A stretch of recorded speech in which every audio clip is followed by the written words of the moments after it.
Halo Nusantara, kembali lagi dengan saya. Di video kali ini saya akan membahas tentang biang keringat pada anak. Anak ibu rewel, coba dicek deh, siapa tahu biang keringat loh. Sebelumnya kalian sudah tahu nggak apa itu biang keringat? Biang keringat atau milaria adalah ruam kecil kemerahan yang menonjol, terasa gatal, serta menimbulkan rasa menyengat atau perih di kulit.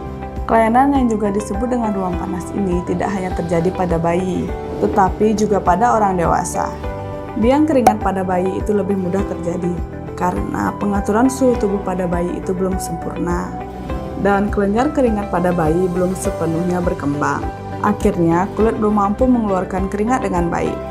Biang keringat pada bayi lebih sering muncul di badan, leher, dan juga dada. Biang keringat menjadi salah satu masalah yang lazim untuk anak-anak terutama pada bayi, apalagi di Indonesia termasuk wilayah tropis. Biang keringat pada anak sebetulnya tidak termasuk kondisi yang serius, tapi bisa membuat anak tidak nyaman sehingga menjadi rewel. Terlebih tidak jarang, biang keringat biasanya dibarengi dengan gejala demam, sakit tenggorokan yang bisa membuat bayi itu tidak nyaman. Biang keringat terjadi karena udara panas sehingga tubuh pun ikut menjadi panas. Tubuh kemudian akan mengaktifkan sistem pendingin otomatis lewat produksi keringat yang akan dikeluarkan lewat kulit. Normalnya, keringat itu keluar melalui pori-pori kulit. Tapi, karena hal-hal tertentu, pori-pori itu bisa tersumbat. Alhasil, keringat akan berperangkap di pori-pori saat hendak mencapai permukaan kulit dan memicu munculnya ruang kemerahan yang terlihat dari luar. Biang keringat pada anak sering terjadi pada musim kemarau atau udara yang terlalu panas, sebab tubuh akan mengeluarkan lebih banyak keringat ketimbang dengan musim hujan.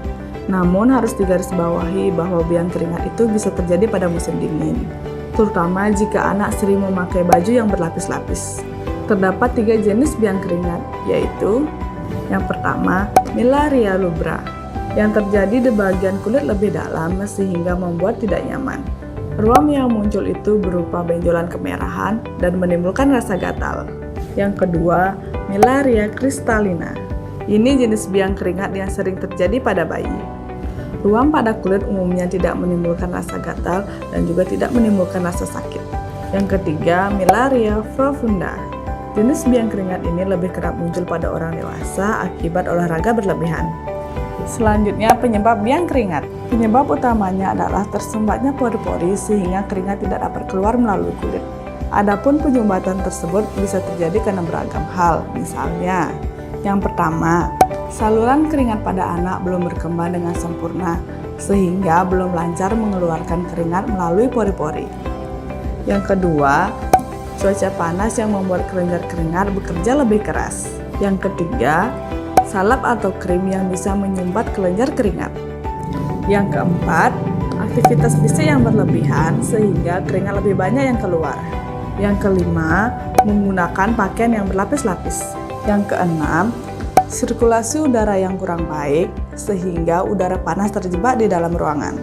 Yang ketujuh, bakteri Staphylococcus epidermis yang memproduksi zat lengket pada kulit sehingga dapat memicu penyumbatan pada pori-pori.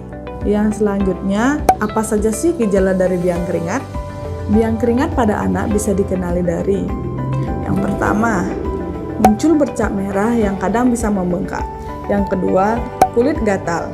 Yang ketiga, ada benjolan kecil seperti jerawat. Yang keempat, merasa iritasi dan tidak nyaman. Tanda dan gejala itu umumnya bisa terlihat di wajah, leher, ketiak, dan dada. Pada bayi yang menggunakan popok, biang keringat bisa terjadi pada area genitalia. Beberapa anak rentan mengalami biang keringat karena tubuhnya memproduksi keringat berlebih. Misalnya, anak yang mengalami gangguan autoimun berupa sindrom Marfan. Sejumlah jenis obat-obatan juga dapat memicu peningkatan kerja kelenjar keringat, seperti betanekol, klonidin, dan neostigmin. Demikian pula anak yang lebih sering beraktivitas di luar ruangan. Selanjutnya, bagaimana sih cara mengatasi biang keringat pada anak? Biang keringat pada anak umumnya bisa diatasi sendiri di rumah, baik dengan cara obat-obatan yang dijual dengan bebas atau dengan cara alami. Tapi orang tua perlu tetap meningkatkan kewaspadaan dan memantau perkembangan kondisi anak, khususnya balita. Cobalah beberapa cara berikut ini untuk meredakan gejala biang keringat pada anak. Yang pertama, kenakan pakaian longgar pada anak. Yang kedua, pindahkan anak ke ruangan yang lebih sejuk. Yang ketiga, jangan gunakan handuk untuk mengeringkan tubuh setelah mandi. Yang keempat, untuk ruam kecil, lap kulit dengan menggunakan kain basah. Dan biarkan kering sendiri, kemudian lakukan 5-15 menit sekali. Yang kelima, untuk ruam yang lebih besar, mandikan bayi dengan air biasa, bukan dengan air hangat.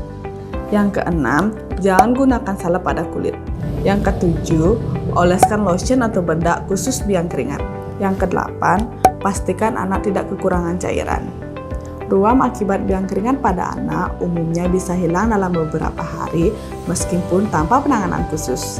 Tapi pastikan anak merasa nyaman dengan memperhatikan suhu ruangan dan juga udara di rumah. Kapan sih si kecil bisa dibawa ke dokter? Sebenarnya, biang keringat pada bayi akan hilang dalam beberapa hari. Apalagi jika suhu atau udara di sekitar rumah tidak panas lagi.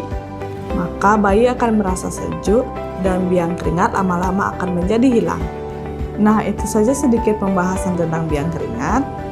Jangan lupa support channel ini dengan cara like, comment, share, dan subscribe ya. Sampai jumpa di video selanjutnya. Bye-bye!